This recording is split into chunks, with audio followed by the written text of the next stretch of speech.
Hey guys, I thought I'd do a video on the 10-hour greasing of the Chinese mini excavator.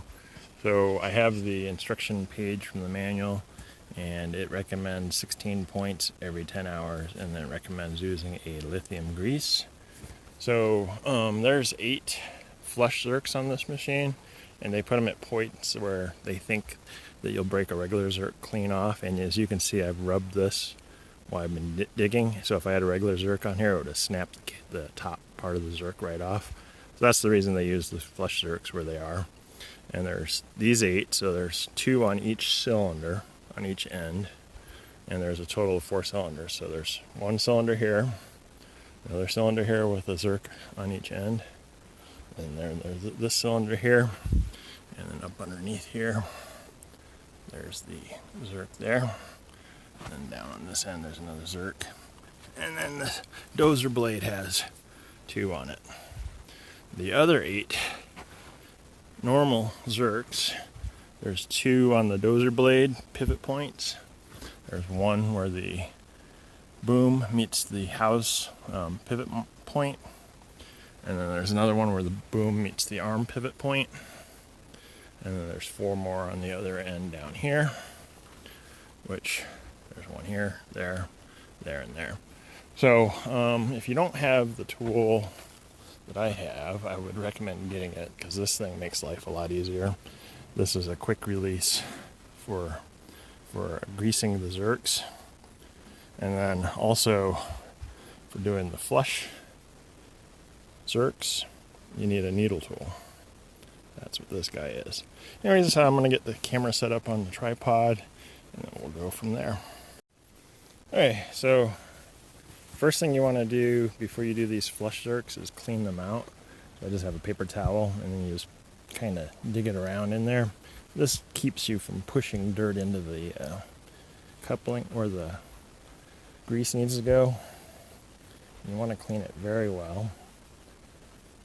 I would use a pressure washer, but I'm down away from the house right now. I'm away from the garage, so anyways, just use a paper towel, wipe that zerk out as much as you can.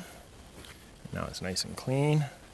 And then to use these needle zerks, I just put it into the end of the fitting there, and then you just push it into where the ball is, and then you just run the grease gun until grease comes out of the edges here.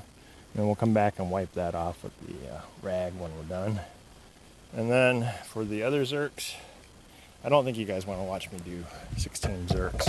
So I'm just going to move the camera around, and we'll do one of these other zerks that we can see better.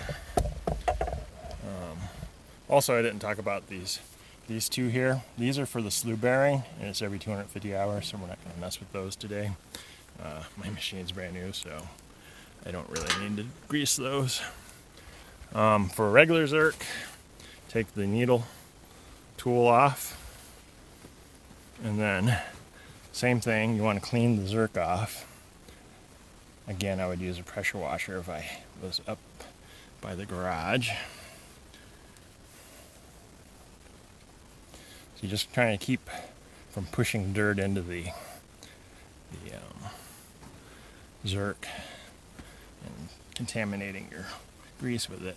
And then you just pull these 2 little levers back, push it on, it's on there, and then you operate the grease gun until you see grease coming out of the ends, which this one's taking a little bit of grease, quite a bit actually.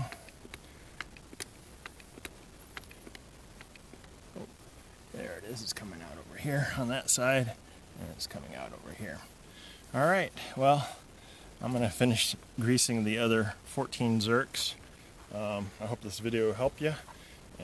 If it did, hit that like button.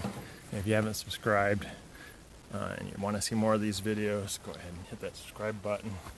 And anyways, as always, thanks for watching, and I'll catch you guys on the next video.